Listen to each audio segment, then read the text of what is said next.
Beginnings of live. Tom Cultipiano here. We're looking at so many things. Let's move this over here. That's an interesting shadow. What's that shadow from? Interesting. Very, very interesting. Hello, welcome everybody. Let's make, what is this? I'm holding, let's try something. Wow. That is an interesting sounding tea. Smells good. It smells really good. Okay. Now, let's see. Hello, welcome Facebook, Instagram, YouTube. Tom Cultipiano, writer on Everybody Loves Raymond. You know what I was going to do? Just to prevent any accidents. Let me look at this over here. Let's go here. Oh, that looks pretty good. I think that is causing a shadow. Yes, I just adjust this and my fancy mic, and there we go.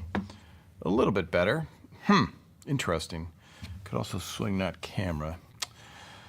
Welcome everybody. Mother's Day on a Sunday. Let me just turn that down a pitch. We are going to be talking about all things Everybody Loves Raymond, as usual. Let's leave that there. I know what I can do. I can bring Instagram over there, and then I can see Instagram. Okay. Is that my better side? Is that a thing? Does that exist? Okay, look at this tea, everybody. I got to get my head out, otherwise it won't focus. There we go. This is a fancy tea. This is a very fancy tea. It is called Bombay Chai. Oh, fell out of my hand. There we go. Look at this. Again, if my eyes are in, it's not going to focus. There we go. This is a fancy. Did I get this from Rain? Oh, that's hot. Okay. That's a good sign. You're going to watch me making tea. I did not have time to prep before. So there we go. Making tea in the favorite quotes mug in red, Bombay Chai. Bombay Chai on this Mother's Day. Oh, yeah. Now, I think chai means tea. Am I correct? Okay, let me get for my Instagram people. I apologize. It's nothing but an extreme close-up of me. But what will you do? Right. Let's set that for 4 minutes. Is that what chai? Can anyone look up how long chai is supposed to soak? That came in this. Again, I get no promotional consideration for this. Tea Forte, which TV's Ray Romano got in a gift basket. You know those crazy famous gift baskets that you hear about, where it's crazy famous people get crazy amount of gifts when you are struggling just to make ends meet. Raymond was nice enough to give me that because Raymond does not drink tea. He drinks something called ginger ale. And look at the selection inside. Why not? Maybe I will get something. So there you go. Look at that. The packaging. I got to tell you, remind me to tell you a funny story about sitting next to a guy at a restaurant who is in the packaging industry. Very, very interesting. Okay, let's say hi to some people. Do I have, assuming the audio is good. Yes, do I have, okay, here is this. Okay, yes, let's say hi to some people. Let's bring up some comments. I usually, okay, let me stay focused on Instagram. So for those of you watching me on Facebook, it's very wide. You can see from the fork and spoon over to the canister. I could adjust that. Do I want to, what happens if I get up? You're going to see a blank screen. Is this going to bother me? That's what I look at. Is something going to bother me so much when I'm sitting in the edit bay and I go, why didn't I just do that? But let's see. Let's bring up some hellos from everybody. Hi, Mona in Montreal. I'm assuming it's not snowing there anymore. Hi, Tom. Hi, everybody. Happy Mother's Day for all the moms who are moms, and to everybody moms may be up in heaven, and let's not forget all the moms who have furry babies too. I was going to say funny babies too. That would be maybe insulting. Hello, Bob Silva, our longtime Hawaiian roving correspondent. There we go. Hi. Happy Mother's Day. Are you guys, a lot of pressure on Mother's Day. It's a lot of pressure to make sure that your mother is happy with the amount of attention that you've given to her. And I don't know, there's someone on our series who seems to have that type of situation. Hello, Annabelle. I'm assuming everybody's having some decent weather. Hi, Anna Marie. You watched Everybody Loves Raymond star Ray Romano on Celebrity Jeopardy. Okay, I have a story about that as well. Hello from Michelle. Hello. Had my Earl Grey tea this morning. Yeah, when do you stop drinking tea, people? Because the beauty of tea doesn't have as much caffeine. That could be the problem, too. It doesn't have as much caffeine as the 4 espressos that I had this morning or right before I went on the air. Okay, Deb. Holy moly, Deb. Look at this one. Just returned from exploring the national parks in Nevada, Utah, Colorado, and Arizona with Insight Vacation. Oh, that's the name of a company. Okay, it was throwing me on some of the grammar. Beautiful weather and very remote. We hiked, I'm giving you a lot of airtime here, Deb. We hiked the trails in Zion, Bryce Canyon, etc., rode the horses, flew over the Grand Canyon. That is quite a trip. I did fly over the Grand Canyon with a bunch of Raymond writers a long time ago in a small airplane. I will have to post that thing. Wow, so many comments. Lynn Van Orden. Hello, Lynn Van Orden. You know, Lynn Van Orden sent me something to try, but I do not see it. So it's a very unique thing I've never seen. I came to the super top secret mailbox location, which is a UPS store in Burbank, California, lovely Burbank, California, and I can't find it. So it's somewhere. It's not lost. It's just that it got pulled into the vortex that is my life. So we will be tasting that. And is there something in the can? Let me see. Let me see. For those of you that don't know, I taste. Yes, there is something in the canister. So we will not be disappointed. Let's see. Let us catch up. Hi, Janet from Marshfield. Hello, New Hampshire. Hi, Michelle from New Hampshire. Hello from Maine. Oh, I love all of these. I love everybody. Yes, Lynn Van Orden. I can't remember where I put it, but I will find it. Okay. Let me check to make sure. Yes. Okay, that's good. All right. Celebrity Jeopardy. Raymond on Celebrity Jeopardy. Who saw it? Who caught him on Celebrity Jeopardy? I'd be very curious. Now, someone involved with us in a very, very deep way, who's a big friend of everybody's, Raymond, is a friend of Neil deGrasse Tyson, a close friend of Neil deGrasse Tyson. So when Ray was on Celebrity Jeopardy this Friday, I don't want to spoil it for you, but oh well, it's kind of like eventually you're going to watch it, I guess, by now. It's Sunday. It aired Friday. One of the questions was something about somebody, a physicist who did a dissertation in the early 90s, and he has a 3-part name, and Raymond did not get it correct. Now, here's the significance of this. The answer is Neil deGrasse Tyson. And why is this interesting at all, other than Raymond not getting it? And it's not, everybody doesn't know who Neil deGrasse Tyson is, but he's a pretty high-profile scientist. And if you look him up, you'll be like, oh, yeah, that guy. And if you don't have to look him up, you're like, yes, I love him. Oh, wait, my tea bag timer has gone off. So here we go. For those of you that weren't on at the beginning, this is Bombay Chai tea from a fancy schmancy company called Tea Forte. Yes, there we go. So let me make sure it's not too hot to drink. Hold on. Yeah, that's like not a 2nd degree burn on my lips, but 3rd degree. So I'm gonna let that cool. In the meantime, I have refreshing cold water in something called the AIS mug. Yes, there. Look at that. Focus is working perfect. Look at that. Everybody, kudos to Sony again. Yeah, I think the shadow's from this, but I can't do grip work right now. So Neil deGrasse Tyson is in a movie that Ray is familiar with called Ice Age, and he has a character in Ice Age that is kind of his likeness, and so our friend showed Raymond maybe Wednesday that likeness that Neil deGrasse Tyson sent to her.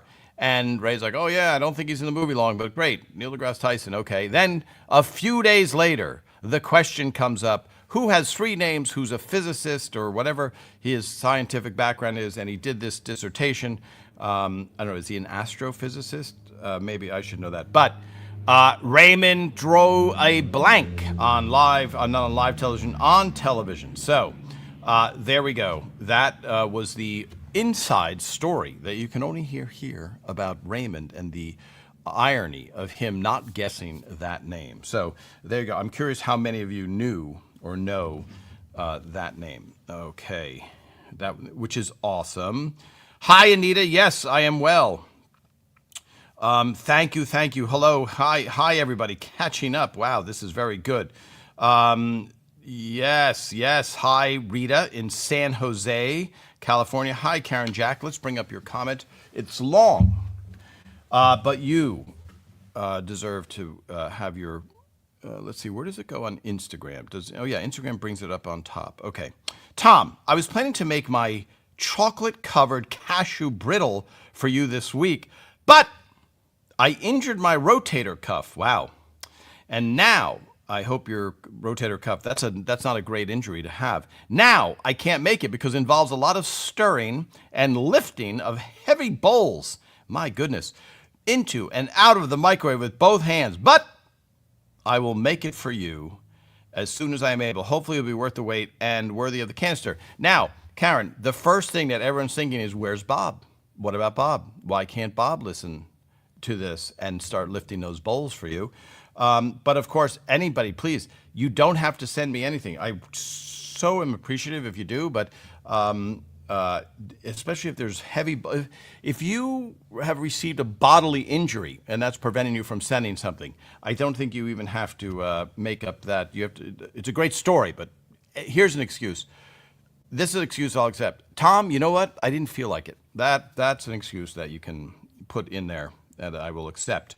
Neil deGrasse Tyson has a great Facebook page, lots of very cool stuff. Annabelle, thank you very much. Lynn Van Orden, maybe, is this an insult coming? Why am I not surprised? Have you met my brother? Yesterday, he went to get us coffee, came back with one coffee. I took it, asked him, where's yours? He said, at the store. Yes. Chris, okay. I think it's from just extreme intellect. That's what happens when you send your brother to get you coffee. Let's see. Now, here we go. Hi, Deb Tuck. Frank, the Mother's Day episode ends. For those of you that don't know, Mother's Day episode was penultimate episode of season 6. Okay, and it takes place on Mother's Day. I'm just bringing you guys up to speed in case you haven't seen it. And Marie comes in and she asks Deborah with her friends. Marie comes in with her friends and asks Deborah, who has the kids running around, if she could tell the knock-knock joke that she thought was really good. And Deborah shuts it down and says, nope, we're not telling knock-knock jokes. See you later. Sorry. And it embarrasses Marie in front of her friends. Okay, and then that causes this escalating type of crisis gets to the point where they are not speaking on Mother's Day. Okay. To your question, Deb. The Mother's Day episode ends with a rare to be continued cliffhanger.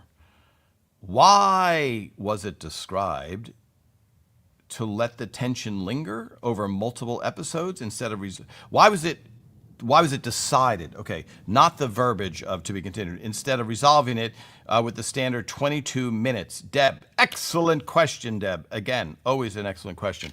Okay, so at the very end of the episode, and for those of you that are of a certain age, you know, Batman used to end with to be continued, and you're like, oh, what's going to happen next? What is the Joker going to do? So, yeah, I think Phil had this master plan that if they if they had that arc. So you're always looking for some bigger arc that helps serve the series. For example, Robert is going to get married to Amy. That's an arc where you go, he has to propose to her, he has to get his parents' permission, he has to, X, Y, and Z before he can get married. So that's a little bit of an arc. So Marie not talking, which, let me hear from some of you who have had people who you thought or feel are your friends give you the silent treatment or stop talking to you.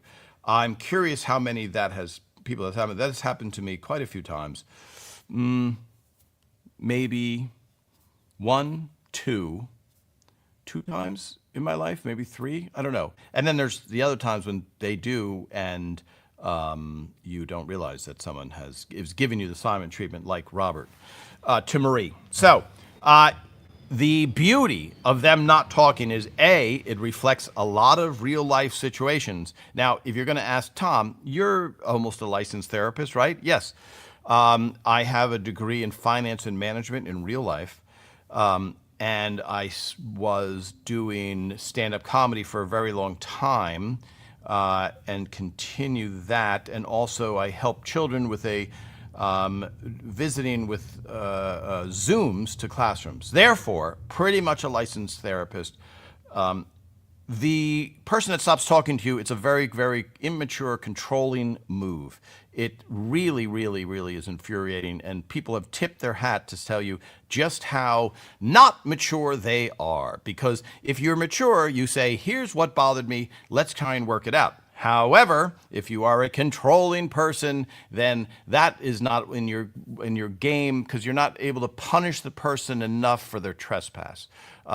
So for Marie, and I guess a lot of other people out there who are like, I will teach them a lesson, I will cut them out of my life and torture them and try and punish them. It was a good story arc, because that sets you up for, here's the new season. Are they still not going to be talking? They are still not talking. How do we get them to talk?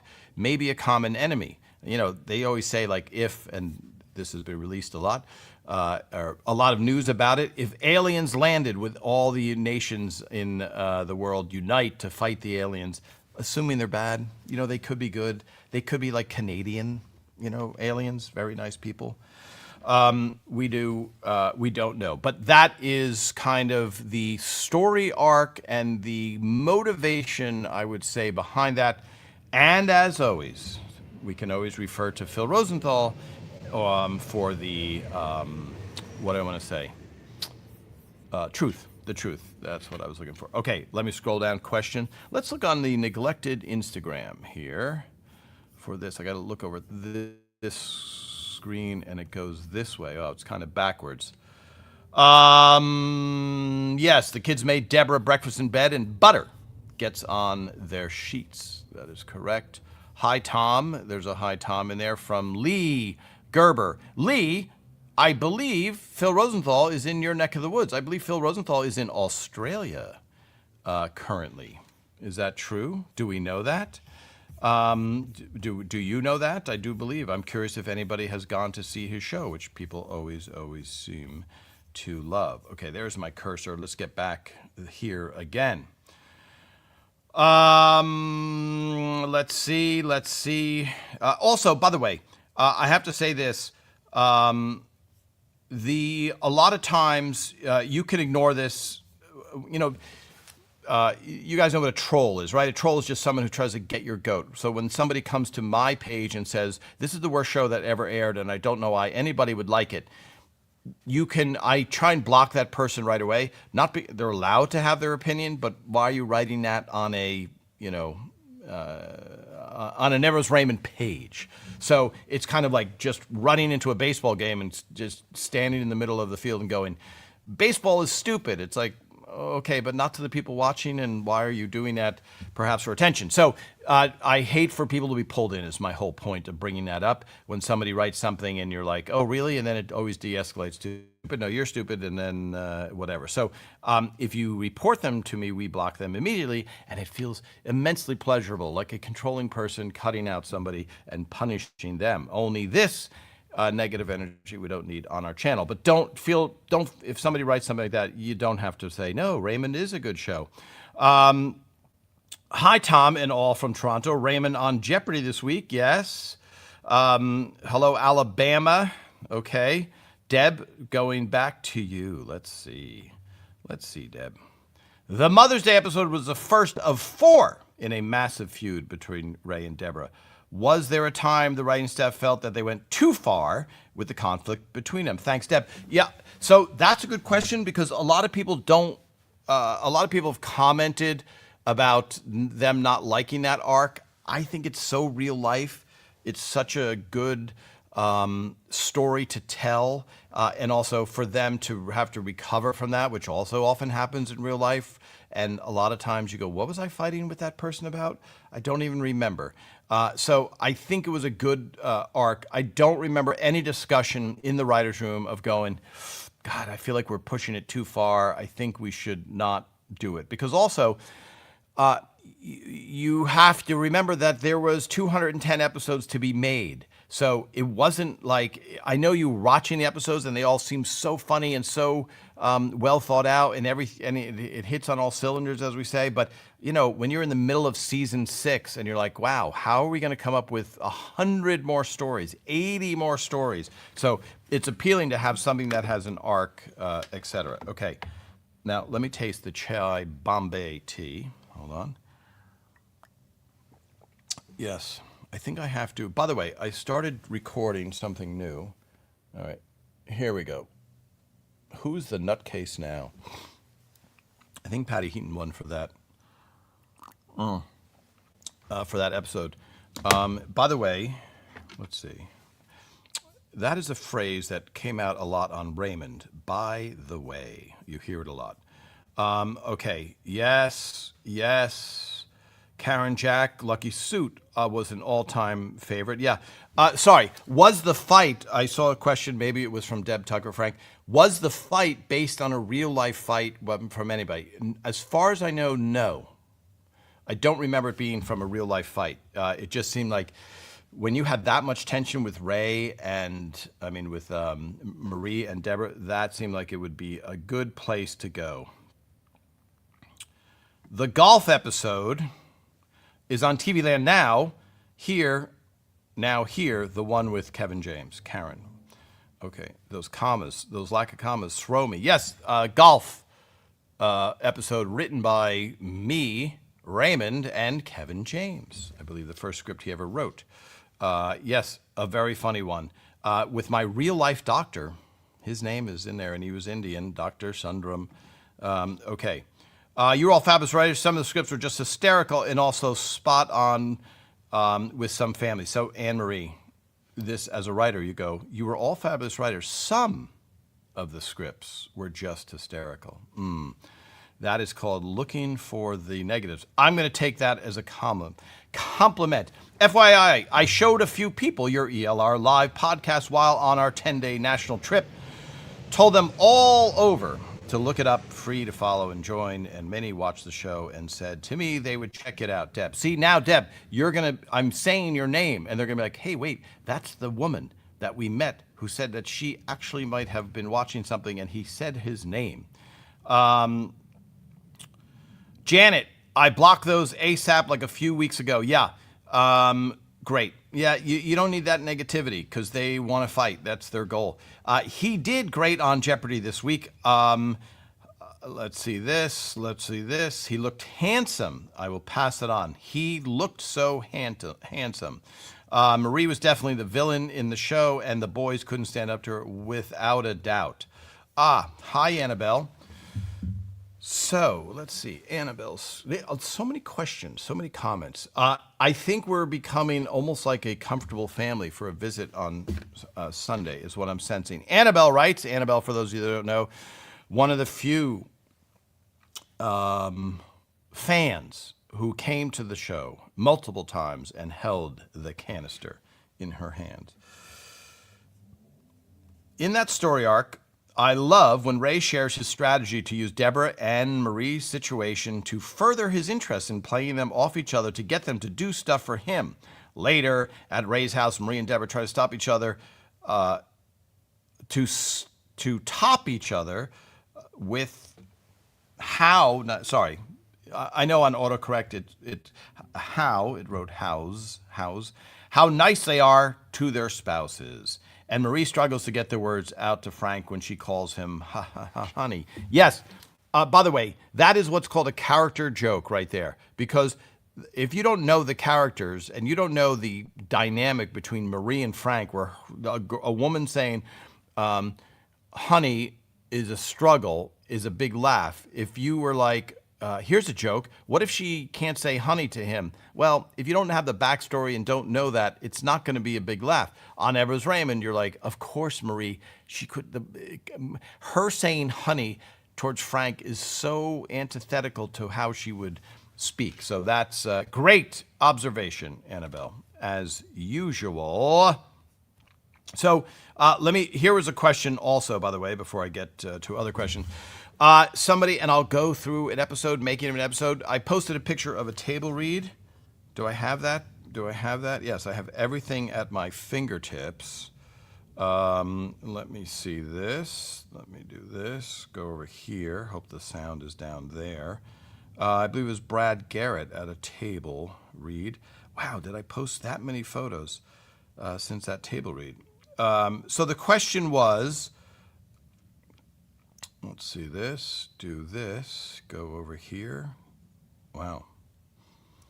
I'm enjoying my own work, but I'm also surprised that I posted that table read shot so long ago. Okay, I may have to cut right to the. I posted a picture of the table read where they're all laughing at the table read, and you see the progression from the contractor episode where everybody is laughing.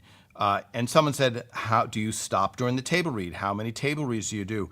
These are all great questions. You know, I was meeting. Here we go. Let's see how our focus does.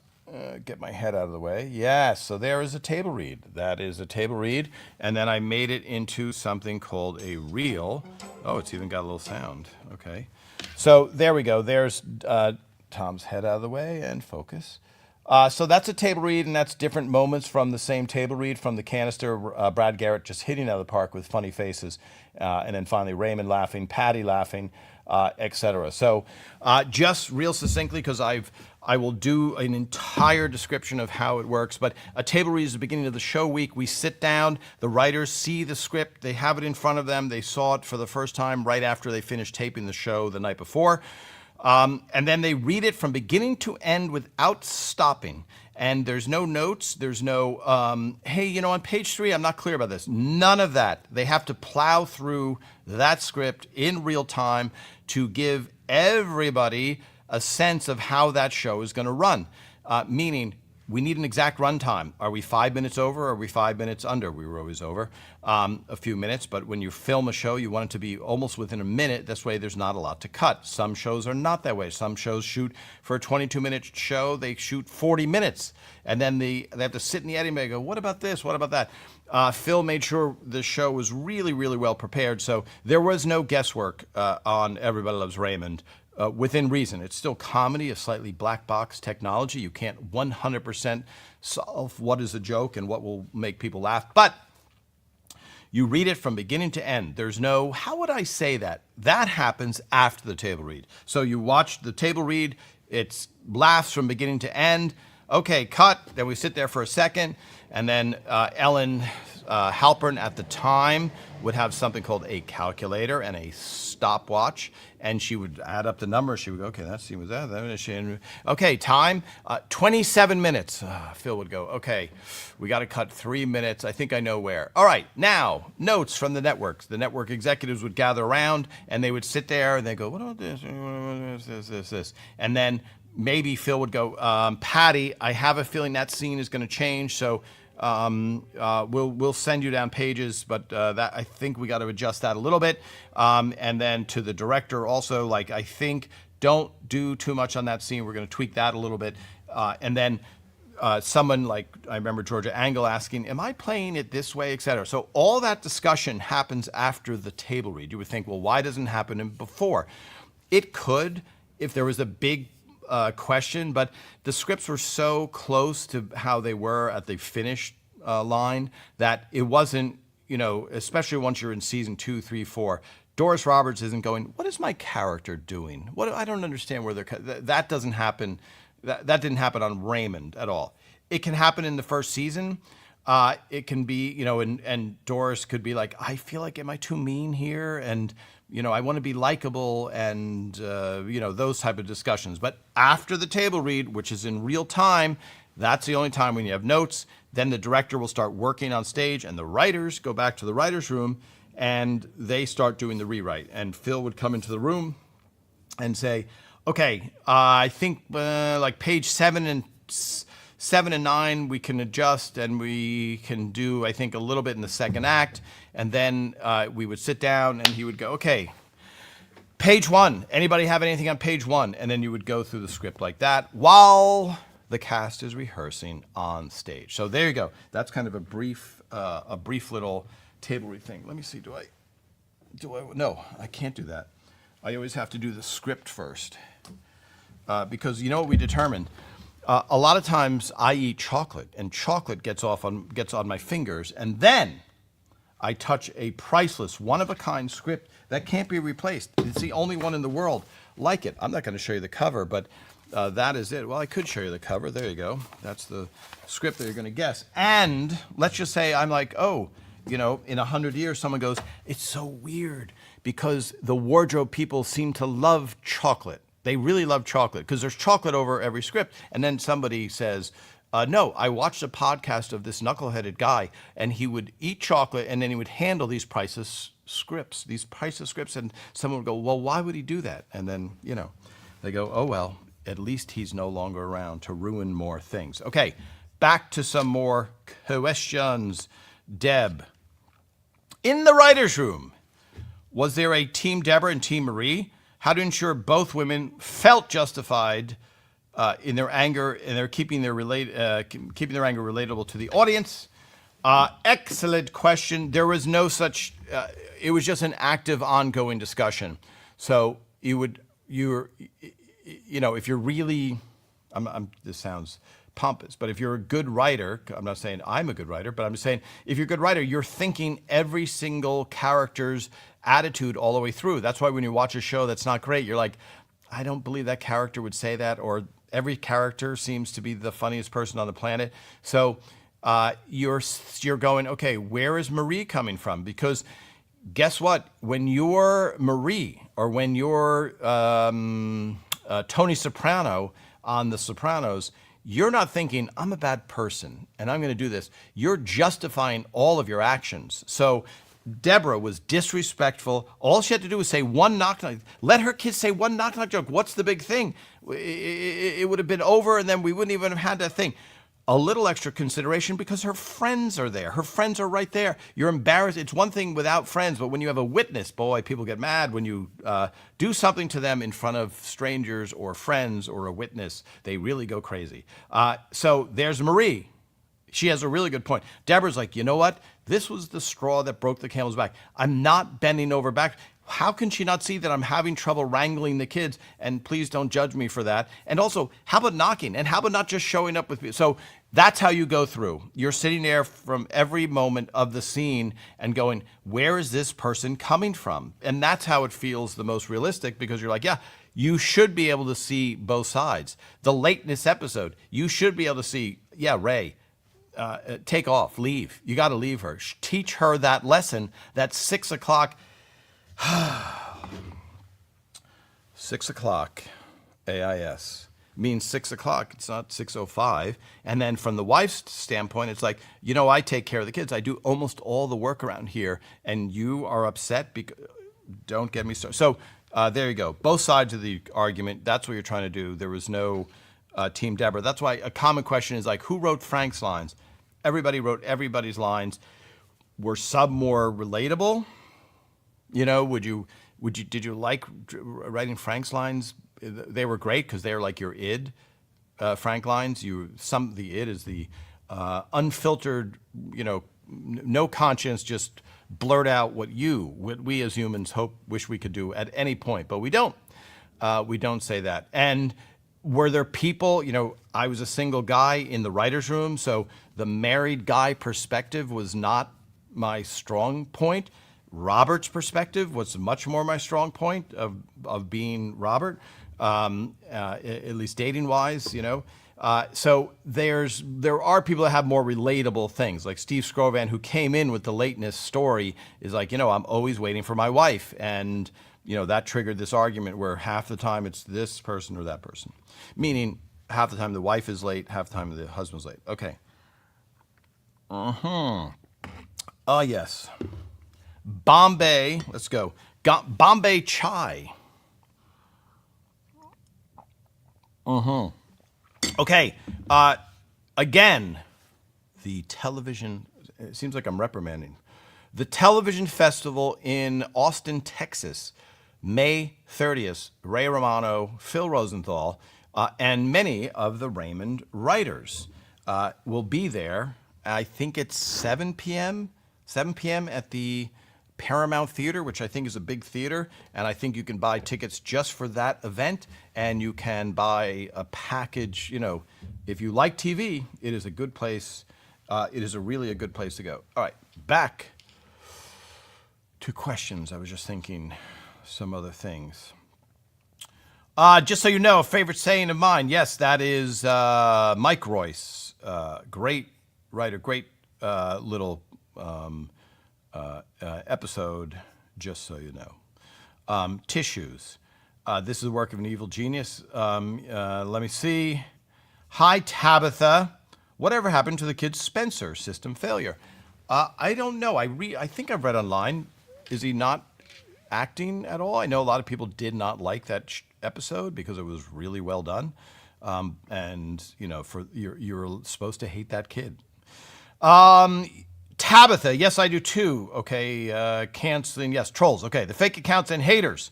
I block and report them immediately, yet Facebook never does anything. So annoying. What's the point of Facebook wanting you to report fakers if they don't do anything to these accounts? Yes, I share your frustration. I've known some celebrities even. Patricia Heaton, for example, had her Facebook account taken over. And I don't know if it was for 4 months, 5 months, 8 months, or whatever. So it's not, it'd be one thing like for me, who, I have a check mark and was a writer, but I'm not a high profile celebrity. And so when Patty's was taken over, it was so bad because they were posting everything and like porn stuff and everything, and everyone's writing angry messages.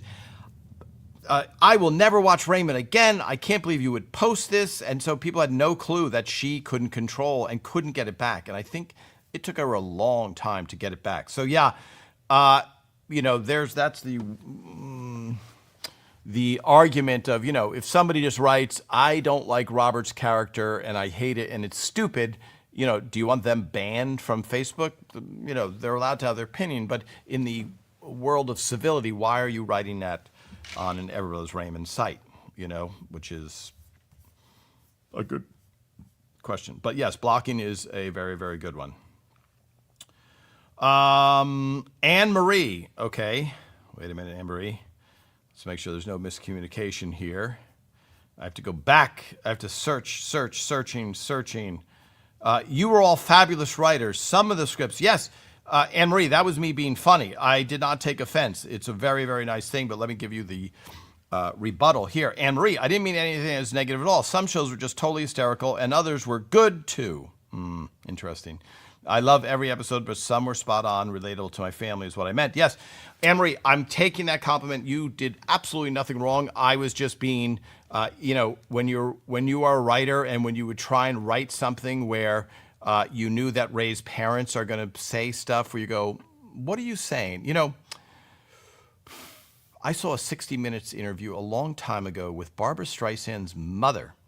And apparently they had a strained relationship. Whether you like Barbra Streisand or not, she's very talented. Let's put it that way. And on 60 Minutes, which I'm like, why do people air their public stuff? I always scratch my head on that. The reporter asked, do you love Barbra? And instead of saying, which, look, you're allowed to do whatever you want. She may not love her, but she was like, what's not to love about Barbara? She didn't say, yes, I do love her. And it was, if you're writing, you have to do subtle stuff like that.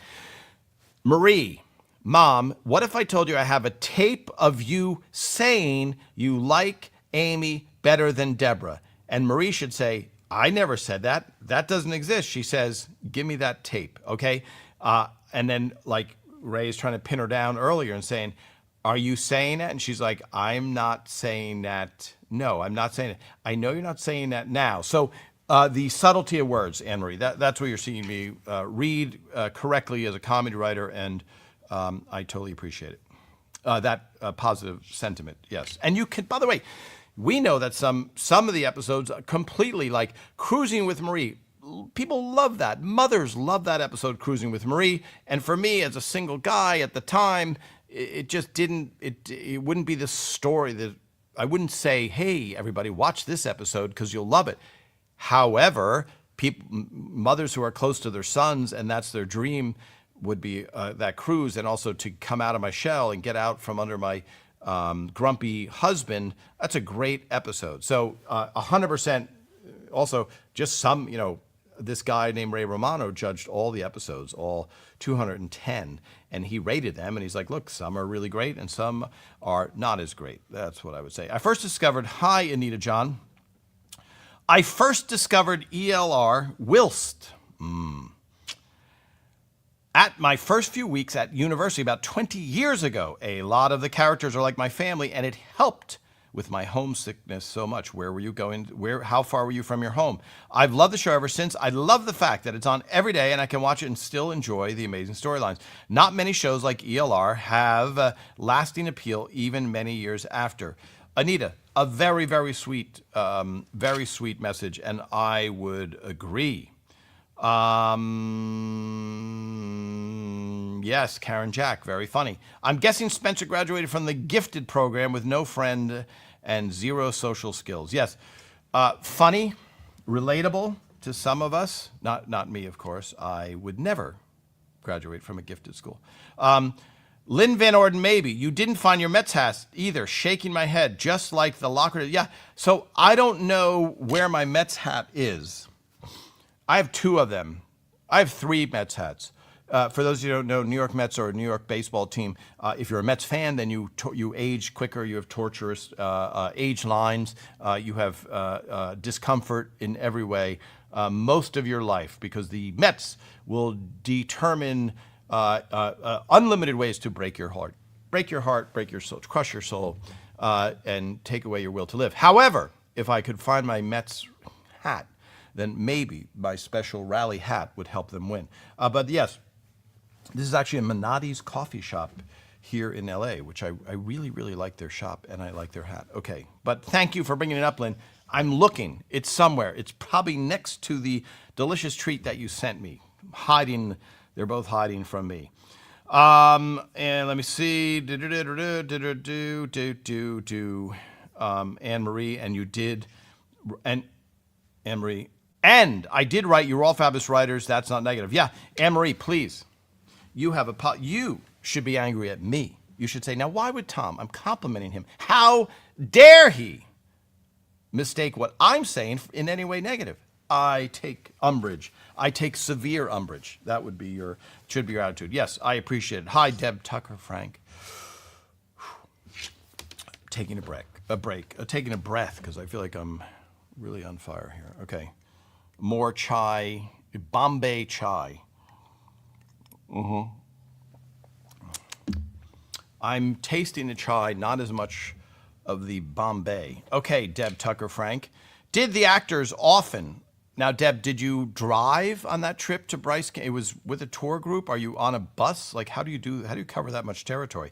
Did the actors offer or suggest changes to their lines during a table read? Don't know if anyone asked this before, or maybe you have already answered it, someone else in the past. Thanks, Deb. Yeah, never feel bad about saying, I wonder if somebody's asked that before, because it'd be one thing, there's really nothing we have new people all the time. We're growing leaps and bounds. So for those of you that have been watching me for the last 5 years, Tom Caltabiano, writer on Never Was Raymond, talking about all things Raymond. Yes, you've heard this question or many questions, but please, just because someone has asked it 4 years ago, it's new to you. And I always love it when there's like radio hosts or somebody I listen to and they tell a story and they go, I know I've told this story before and it's new to me. I'm like, thank you for telling that story. After a table read, generally the actors would never suggest a line change. They would say more, not out of fear or anything. They might say, Doris might say, this is clunky for me to say, the way this is. And Phil will go, yeah, okay, we'll look at that. We'll look at that. Meaning we'll change it. We'll make it better because we don't want, if it's something that's hard for you to say and you're stumbling now, we don't want you to stumble on show night. Now, when Phil has a note session after like 2 days of rehearsal and he's sitting there and he's going over everything and he has a script with him, I posted many pictures of that, I'll post more. Then they can have more, Phil might say, Doris, I think Marie isn't starting out hot. Like she's got to be, there's got to be a slow burn at that moment. And then, she has to get to that place. I'm saying it for an acting coach, you're like, I'm saying the most basic thing, but that's the type of note, there. Or Peter, when you come in, don't take that insult to Ray, take it to Marie. Look at Marie when you're saying that insult. It'll land better. Okay, got it. Look at Marie when I say. So those are the type of notes where you have more time versus after the table read is kind of a rushed thing. And I know that they don't, this is Raymond. A lot of other shows, I was talking to a Friends writer who was just saying they would write stuff and Matthew Perry would pitch stuff and on Raymond, we didn't really do that. When I say they would write stuff on the fly in front of the audience, and we just didn't really do that. We would pitch jokes that didn't get a laugh, but not, half a scene or a whole scene, stuff like that. All right, I think we're gonna have to guess that script. Let me scroll to the end and catch up. Let's see this. Bob Silva, I did not know that. Okay. At one time, there were the Mets, Jets, Nets, and Let's, a team tennis. Who knew? Did anybody know that? I don't think anyone. Frank, yeah, severe umbrage. Robert, Dad, you don't even know what that means. Yeah. So, and by the way, here's something that phrase came up on the show. The end of season one, towards the end of season one, I think, one of the Raymond writers was not laughing during a table read. And Lou Schneider said, I take umbrage. I take severe umbrage because the writer, who only lasted one season, wasn't laughing at the table read. Now, you don't have to fake laugh, but if you're a writer and you have your script and you're just sitting there with dead doll eyes and just stone-faced and not seeming to enjoy it, it's not good. It's just not good because laughter is contagious and there's a sense of energy in a room, which is why sitcoms in front of a live audience are phenomenal. There's nothing like it. That was Friends, Seinfeld, Raymond. You just get an energy from that laughter. Let me see today. Okay, hi, Kathy Pine. I hope you're feeling better. Kathy, you've been a star at answering and guessing episodes, so hopefully this next one I bring up, you will. Tom, wanted to ask this. In the past, have you or Ray, while doing stand-up, ever met Eddie Murphy doing stand-up? So Eddie Murphy was, the short answer is for me, no.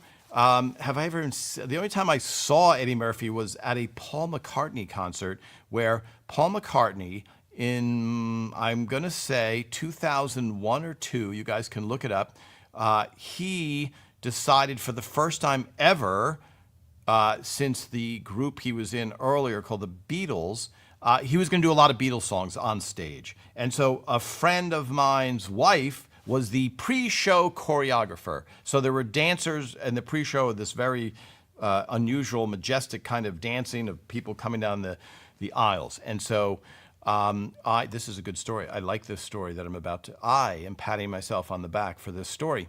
So my friend says, Tom, I can get you tickets to this Paul McCartney concert. And I go, oh, yes, I would love to go. So I go into the Raymond Writers Room. And if I told this story before, oh well. Go into the Raymond's Writers Room. Hi, Phil. All the writers. Would anybody like to go? Very good tickets to see Paul McCartney. You know, he's a big star. He's a really talented musician. And everybody except for one said no. So everyone went around the room. No thanks, no thanks, no thanks, no thanks, no thanks. Tucker. Yes? Okay, Tucker. All right, 2 tickets. So I go back to my friend. I go, hey, we'll take, how many tickets, Tom? 2. Just 2, it's fine. Yeah. I guess people were busy that night. So then Tucker and I go to the show. And we are sitting in the front row. The front row, and it's on the side front row. So we're a little bit elevated. We're looking down. And Paul McCartney comes out with his band, Not Wings. And he does, I want to say 20 Beatles songs. And like songs that he's never performed in concert. And the report the next, first of all, Tucker and I are like, oh my goodness, this is amazing. And this is 2004, 3, 2, 1, somewhere in there, right? So he's in great voice, and we leave that concert going, well, that's one of the most amazing concerts we've ever seen. And then Paul McCartney comes back 4 months later, and now the press has reported that he has done all these Beatles songs, and that's the concert you're about to see. So I go to my friend. Now I'm in the writer's room, and now Phil and everybody goes, can you get us tickets to see Paul McCartney? So I go, sure, okay. So now I go to my friend, I go, hey, I need 27 tickets this time instead of 2. And the woman who put me in contact with the seat, she goes, Tom, how selfish are you that you think that you, and I said, okay, just wherever the tickets are. So I get a bunch of tickets. Instead of the front row, we're about 50 rows back. But there, sitting almost front row, is to the right, Eddie Murphy and Jeffrey Katzenberg. Jeffrey Katzenberg, big time celebrity. So I remember thinking, wow, word got out, and the amount of celebrities in that audience in Los Angeles to see Paul McCartney now a mere 4 months later. So there you go. That was my seeing Eddie Murphy. Eddie Murphy hit it at 19, okay? So Eddie Murphy became a superstar. And one of our writers on there was Raymond. Jeremy Stevens was the head writer of Saturday Night Live for half a season, and it was Eddie Murphy's first season. And he told a story that one time they were short on time, and they are live, they have to fill the time, and they just said at the end of the show, just let Eddie do stand-up out there.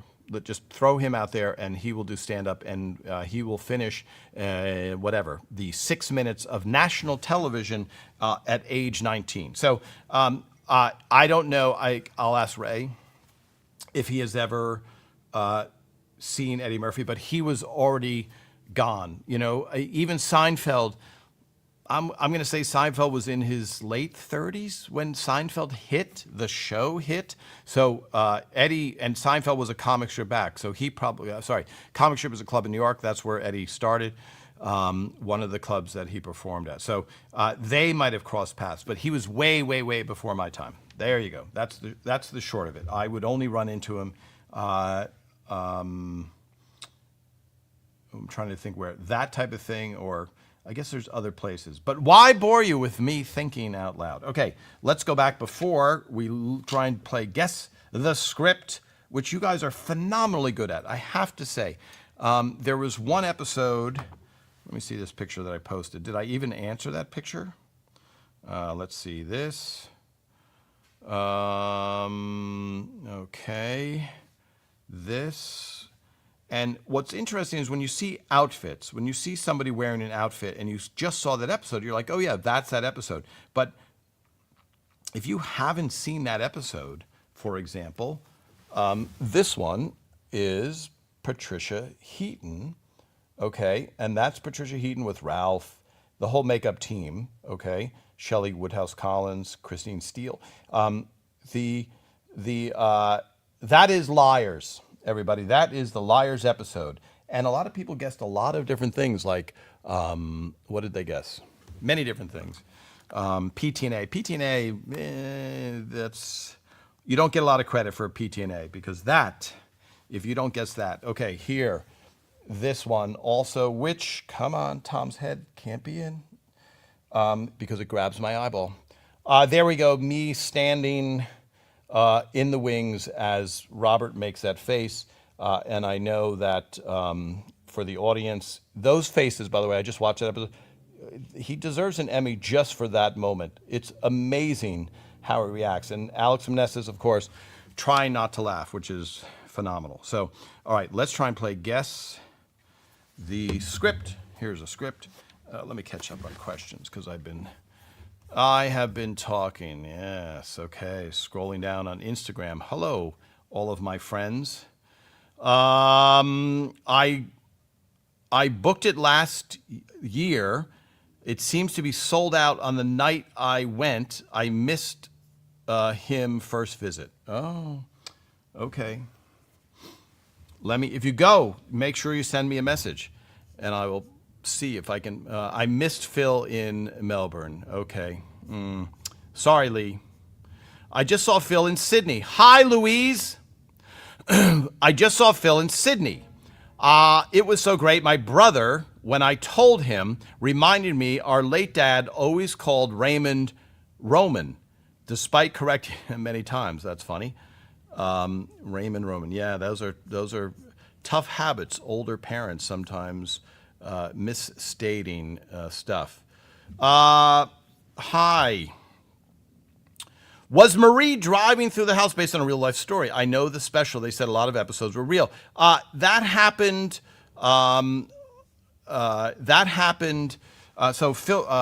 Lou Schneider wrote that wallpaper, episode number 100, and I believe it happened to his parents. His parents didn't do it, and then he also. So in real life, Lou's neighbor kept hitting his car, and he would just leave a check because he kept hitting his car across the street. But I believe in real life, Lou, I want to say this happened in Massachusetts, that's how it happened. So he kind of made that story, which it's the ultimate intrusion. Okay, so Tom Caltabiano here. Let me make sure I'm not giving anything away. This is Ashley Steuer, who was there from beginning to end. Wardrobe person, okay? So that's her name. I don't think there's any information on there that will tip this. This is a wardrobe script. Saved them from the dumpster. Let me see these. Let me see if I know this episode. Oh, interesting. Okay, so this is a good episode, but like many episodes, I can't go too far. What does that mean? If I show a certain Polaroid, it'll give it away instantly. However, one thing that never gives it away is Ray Romano's outfit. Raymond Romano, otherwise known by his character's name, Ray Barone, he always wore the same thing. So it's very, very hard to give away an episode by that. Which, oh, by the way, that reminds me. Here's something that you may not know. The name Barone is Phil Rosenthal's answer to the network saying it can't have a vowel on the end. We don't want it to sound too ethnic, even though we're Italian. There was an Italian restaurant in Los Angeles called Barone's. And Steve Carell just recently said it's the best pizza he has. It used to be right by Warner Brothers Studio. That location closed on Riverside Drive. There is still one deep in the San Fernando Valley, as we say, but Steve Carell, I want to say last week or the week before, if you look it up, he was giving it a big promo, which is invaluable to them, and said he's been going there for 20 years. But that is the Ray Barone. That's the Barone last name. Okay, there you go. All right, here we go. Let me do this, not hit Mike. Raymond in that outfit. If you guess it from this, you deserve an award. You know more than anybody that worked on the show. Polaroid number 2, Raymond. Oh, what is he wearing? Jeans and a plaid shirt. Is that a give? Actually, that shirt is a very specific shirt, so that might give it away to people. We're playing Guess the Episode, everybody. Okay, these two also are a little bit out of the ordinary, but not crazy. Okay, there is Raymond, and there is Raymond. Okay, there we go, Raymond. Sorry, Instagram, let me pull that back. Yes, right there, believe it or not. That's what Instagram sees, cropping the photo on Instagram. You can see how much wider it is. The good thing about this program that I'm going live with is I can see the timestamp when people guess. So here we go. Good luck. Here we go. The lovely Patricia Heaton. There she is in an outfit. There she is in another outfit. Interesting. Interesting. Okay, do I want to show? I don't want to take time. Well, here we go. Oh, my battery's going to die on my computer. That's nice. There we go. There's a close-up of number 2. If my computer dies, you will not see me anymore. Let's see, how much power do we have? Let me turn down the image. Okay, that'll help. Racing to the end. I don't think I have a power cord nearby. Let's see, I have those plugs. That's plugged in. I can't unplug that. I can't unplug that. Right? Can I unplug that? Okay. This is very much like Apollo 13, just trying to get us back. Okay, let's turn this down. Let's see, do we have any guesses so far on this mystery episode?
All right, I hit the mute button by accident. Sorry, everybody. What was I saying? My battery's dying on my computer. I hit the mute button by accident, have no idea how I did it. There we are. We should have sound again. Okay, let's see this. And then this we saw. Okay. So, okay, I can't show the next one because it'll give it away. I literally cannot show the next one. Okay. And now, yeah, I think here I gotta race to this. And okay, here we go. This will help you. I'm gonna see if anybody can guess it. Now I have to try this. Oh my gosh, the canister, the beloved canister. My courtesy of Rhonda. Okay, let's open it up. Let's see this. Okay. The problem is when I'm holding up the script, I can't read the comments because it's covered otherwise, but I appreciate it. Okay, this, have we ever seen this before? What country is this from? I don't know. It seems German. Schoko-Leibniz. Dark, okay? Or dunkel, as they would say. Okay, let's see this. Carol Nicholson. Tom, did you take the Polaroids? I did not. Those were all taken by either Ashley Stroyer, Simon Brown. So I don't know if Simon took it. Not Simon Brown. That's my gin friend. He's not made of gin. He soils a gin called Forge Gin. Simon Took, and then I don't know who else. Okay, here we go. This is what that looks like. And this is, here's the back of the label. There we go. Let me see. Is that, yeah, just scanning that. Okay, let's try and open this in a civil way. Oh, this is going to be, do I have a napkin nearby? I don't know if I do. This is going to be a, I'm probably going to, oh my goodness. Oh, okay. So this is, these have seen, okay, I guess I could get a laugh with this. I'm going to separate them. Oh, wow, they won't even come out. Okay, this is comical, folks. So what, what you have is, oh my goodness, this, does anybody, wow, have a crowbar? Okay, this is worth the laugh. These individual crackers are fused together. Fused together, folks. One massive cookie. So I got to break it off. Here's now, this is what I got. This piece, okay. Let me do this. I have to turn away because, I'm going to have to clean the canister. Okay, here it is. I'm going to have so much chocolate on my hand. I have to do that.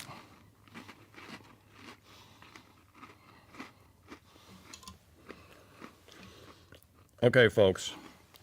Now what do? Now I'm a hostage here. I can't get away. I can't stop it. I can't do anything. You know, I might as well just sit back and enjoy.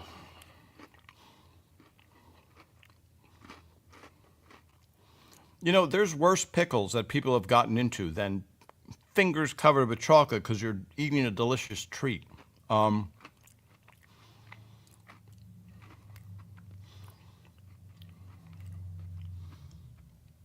A bigger bite than I would usually take. That's a 7.7. That's really good. That is really good.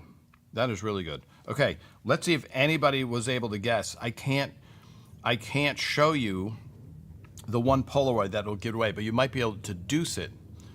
Okay, let's scroll down. Let's scroll down. Let me see, can I even hit? I don't have, I'm gonna need to be, someone's gonna have to hose me off to be able to stop this broadcast. Okay, is anybody guessing? Let's see, because I do this. All right, that was a delicious, here I'm gonna hold it up again just because comedically. Here's the underside. This is what it was supposed to separate, okay? See, as soon as my eyes go out. A nice dark chocolate with an individual cracker that's like this. Okay, Tom's head out, and then, there you go. You guys can look up where it's from. I literally can't touch anything. This is, it's not the worst tragedy that's happened, but it's not up there with the Hindenburg and stuff, but, okay, let me see, can I even show a comment? Yes. Ray, Kim, you got it, scroll up. Okay, I have to scroll up with the back side of my pinky. Okay, let's see this. Okay. Kim, can you just write it again? Can you write it again? Because I can't keep scrolling up. All right, folks. We are in Austin, May 30th. It's really going to be a fun time.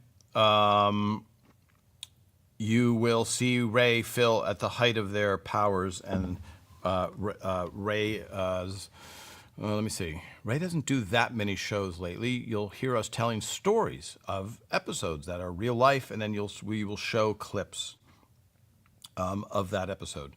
And then some stuff you've never heard before, some outtakes you've never seen before.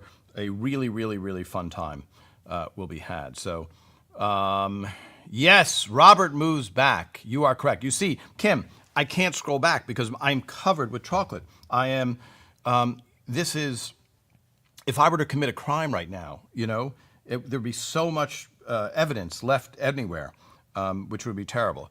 All right, everybody. Thank you for all your questions. Thank you for visiting. Thank you for writing. Thank you for being so nice on our page. I generally, people show me other pages stuff and they're like, hey, is this true? And I'm like, nope, fake, fake, fake, fake, fake.